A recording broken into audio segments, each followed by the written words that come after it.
Gözlerini kapatıp şu sesleri zihninde canlandırmanı istiyorum. Çarpışan kılıçların o metalik, soğuk çınlama sesleri, hani o etrafa genzi yakan ağır bir kan ve kül kokusu taşıyan rüzgarın tekinsiz uğultusu. Ve çok uzaklardan değil, sadece birkaç sokak öteden yükselen, alevler içinde yavaş yavaş kül olan yanan bir kentin o boğuk inlemesi. İşte bu kusursuz kaosun, bu akıl almaz yıkımın tam ortasında kendi ruhu için devasa bir savaş veren 27 yaşında soylu bir genç duruyor.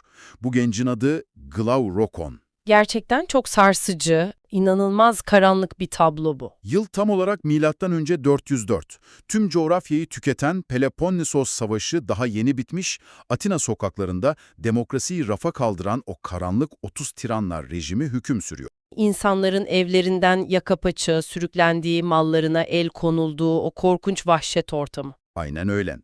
Biz de çıkacağımız bu felsefi keşifte, insan ruhunun o gizli kalmış karanlık tarafıyla, mutlak gücün o karşı konulamaz cazibesi arasındaki ince çizgide yürüyeceğiz. Glaukon dedik, hani bu kaosun tam merkezindeki genç. Bu adamı biraz daha yakından tanımamız gerekiyor. Ya aslında burada büyüleyici olan nokta o yıkılan binaların fiziksel enkazından ziyade doğrudan Glaukon'un iç dünyasındaki devasa çatlaklar. Sıradan biri değil bu adam. Savaş meydanlarında cesaret madalyaları kazanmış, ince bir şair ruhuna sahip, entelektüel bir aristokrat ve en çarpıcısı Platon'un öz ağabeyi. Bayağı önemli tarihi bir figür aslında. Tam anlamıyla öyle. Ama asıl şiddetli kırılma noktası şu, kentte terör estiren o acımasız tiran hükümetinin lider kadrosu bizzat kendi kan bağı olan öz akrabaları. Kuzeni Kritias ve amcası Harmides bu karanlık sistemin baş mimarları olarak tam karşısında duruyor. Yani güç ona dışarıdan, yabancı bir düşmandan falan değil, doğrudan aile meclisinden sunuluyor. Ailesi onu resmen bu kanlı sofraya, iktidarın merkezine davet ediyor. Gümüş bir tepside mutlak güç, uçsuz bucaksız bir zenginlik ve tiranlık vaadi var ortada. Bak burası çok kritik. Bir yanda ailesinin sunduğu bu devasa güç var, diğer yandaysa derme çatma meydanlarda, çıplak ayakla gezip insanları adalete çağıran o yaşlı bilge Glaukon bu iki muazzam zıt kutup arasında adeta eziliyor. Bu sıkışmışlığı zihninde canlandırman için seni bir anlığına karanlık bir senaryonun içine çekmek istiyorum. Fırtına ve kapkaranlık bir gecede hayatta kalmaya çalıştığını düşün. Bir tarafta içine girip fırtınadan tamamen korunabileceğin sıcak bir mağara var. Ama duvarlarından yavaş yavaş soluduğun havaya ölümcül bir zehir salgılıyor. Çok acayip bir durum. Diğer tarafta ise iliklerine kadar işleyen o dondurucu soğukta durup pusulaya bakarak o meşakkatli arazide kendi vicdani istikametini bulmaya çalışmak var. Bu tasvir Glaukon'un ruh halini kusursuz özetliyor aslında. Mağaranın o uyuşturucu, sahte sıcaklığı ailesinin sunduğu mutlak tiranlığı temsil ediyor. Dışarıdaki o dondurucu rüzgar ve pusulaysa Sokrates'in o tavizsiz adalet çağrısı. İşte Glaukon tam da bu devasa mengenede yavaş yavaş eziliyor. Ve bu benzersiz çaresizlik hissi onu felsefe tarihinin en sarsıcı tartışmalarından birine itiyor. Atina'nın ayrıcalıklı elitleri Sokrates'in etrafında toplanmış, büyük bir toplumsal ikiyüzlülükle adaleti överken, Glaukon birdenbire sessizliği yırtarak ortaya çıkıyor. İnsan doğasının en bencil, maskelerden arınmış o en çıplak halini hiç çekinmeden masanın tam ortasına bırakıyor. Masumiyet illüzyonunu tamamen parçalayan o efsanevi mitolojik hikayeyi anlatmaya başlıyor. Bu efsanenin içeriğini, o argümanın nasıl inşa edildiğini adım adım kurgulamak konunun temeli için çok önemli. Şöyle ki, hikaye Lidya Krallığı'nda sıradan bir hayatı olan yalnız bir çobanla başlar. Bu çoban bir gün sürüsünü otlatırken çok şiddetli bir fırtına kopar, doğa kükrer ve yer yarılır. Çoban merakla bu çatlağın içine girer, yer altında içi boşaltılmış tunçtan devasa bir at heykelinin içinde insanüstü boyutlarda bir ceset bulur. İşler tam da burada ürkütücü bir hal alıyor aslında. Tabii Cesedin parmağında gizemli altın bir yüzük parlıyor. Çoban bu yüzüğü alıp kendi parmağına takıyor. Daha sonra diğer çobanlarla kamp ateşinin etrafında otururken tamamen tesadüf eseri yüzüğün taşını avuç içine doğru çeviriyor. Ve saniyeler içinde görünmez oluyor. Şu dışa çevirdiğinde ise tekrar görünür oluyor. Görünmezliğin o kimse tarafından izlenmeme halinin verdiği mutlak cezasızlık hissini tattığı o saniye, çobanın zihninde geri dönülemez bir karanlık uyanıyor. Hani hiçbir otoritenin onu bağlamadığını fark ediyor bir an. Doğrudan saraya sızıyor, kralın mahrem odalarına giriyor, kraliçeyi baştan çıkarıyor ve onunla işbirliği yapıp kralı acımasızca öldürüyor. Yoksul bir çoban sadece izlenmediğini bildiği için saniyeler içinde kanlı bir tirana dönüşüyor. İşte argümanın gerçekten sarsıcı olduğu nokta burası. Bu anlatılan sadece büyülü, fantastik bir hikaye falan değil. Glegon'un iddiası son derece keskin ve karanlık.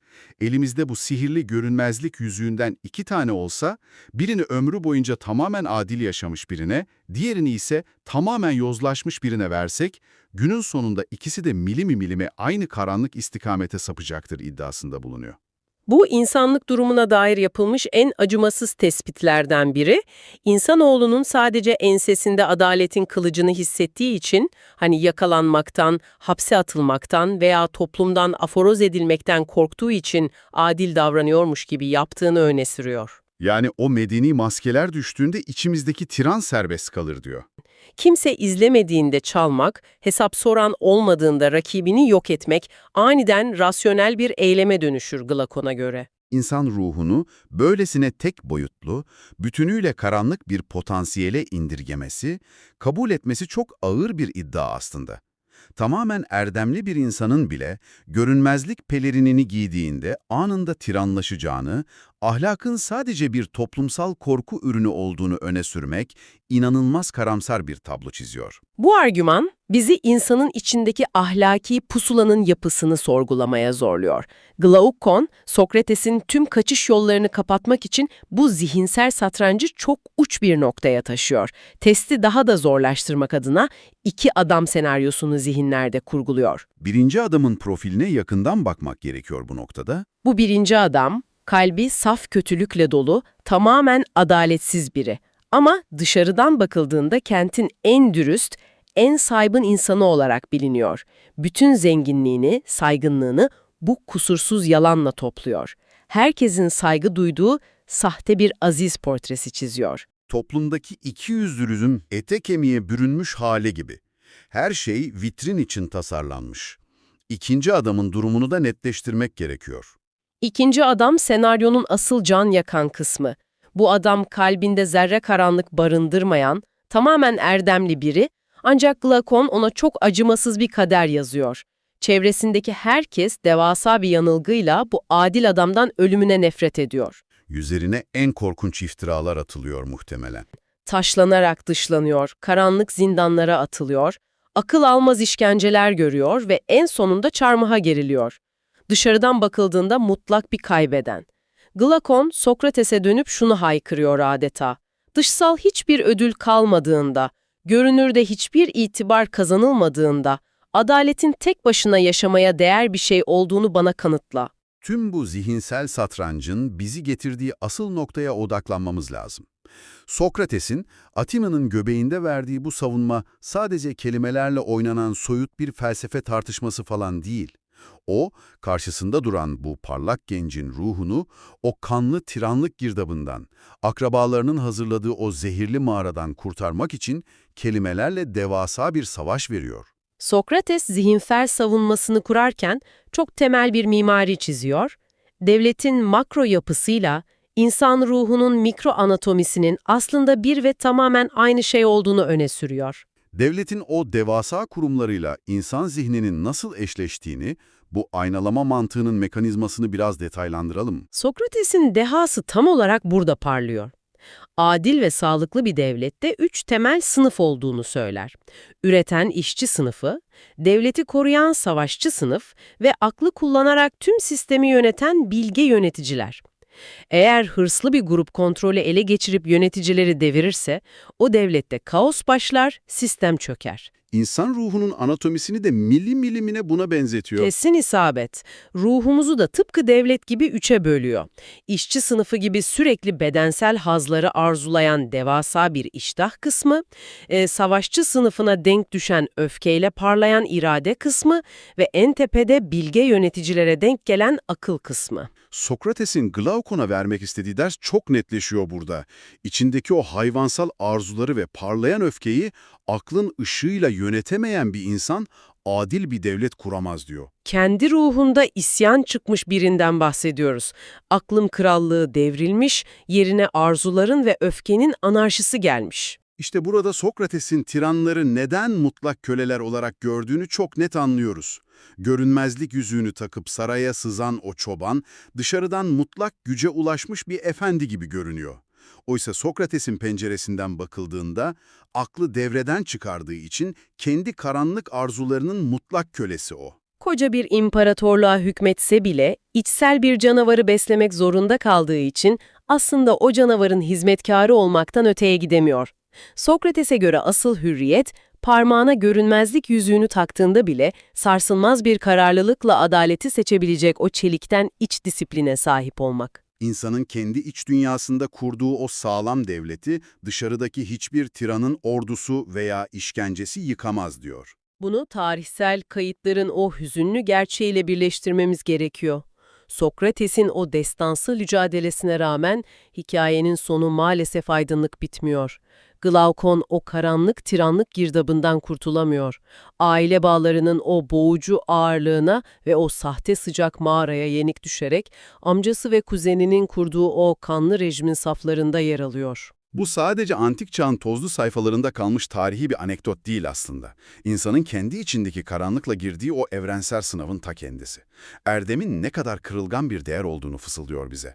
Bugün sen de her sabah yatağından kalkıp hayata karıştığında aslında aynı görünmezlik yüzüğünü parmağına taktığını bilmelisin. Kimsenin seni görmediğinden emin olduğun o sessiz karanlık odalarda sadece kendin için kararlar alırken gösterdiğin refleksleri düşünmek gerekiyor. Sistemin bürokratik açıklarından faydalanıp yakalanmayacağını bildiğinde attığın o hesaplı adımlar, binlerce yıl önceden gelen bu kadim yüzük testinin günümüzdeki yansıması aslında. Masanın üzerinde sahipsiz duran bir fikri kendi fikrinmiş gibi sunduğunda veya sıranın en arkasından kimseye çaktırmadan öne geçtiğinde, Lidya'daki o çatlağın içinden çıkan altın yüzüğü parmağına takmış oluyorsun. Hakiki erdem, otoritenin cezalandırıcı elinden kaçmak veya kitlelere şirin görünmek için sergilenen o tiyatral hareketler yığını değil sonuçta. Gerçek erdem, eylemlerin için sana hiçbir dünyevi ödül vaat edilmediğinde bile kendi zihninin içindeki o aydınlık odayı tavizsiz bir şekilde koruyabilmektir. İnsanın dünyevi ağırlıklardan kurtulup bütünüyle özgürleşmesi, dışarıdaki kalabalıkların gürültülü mahkemelerinde değil, ancak ve ancak kendi vicdanının o sessiz mahkemesinde mutlak bir şekilde aklanmasıyla mümkündür. Eğer şu an masanın üzerinde duran o görünmezlik yüzüğünü parmağına taksaydın ve eylemlerinin hiçbir dünyevi sonucu olmayacağını kesin olarak bilseydin, kendi vicdanının mahkemesinde yargılanmaktan kaçamayacağın o ilk eylemin ne olurdu? Bir okur, bir kare. Yaşayan kütüphane. Fikirler burada ölmez.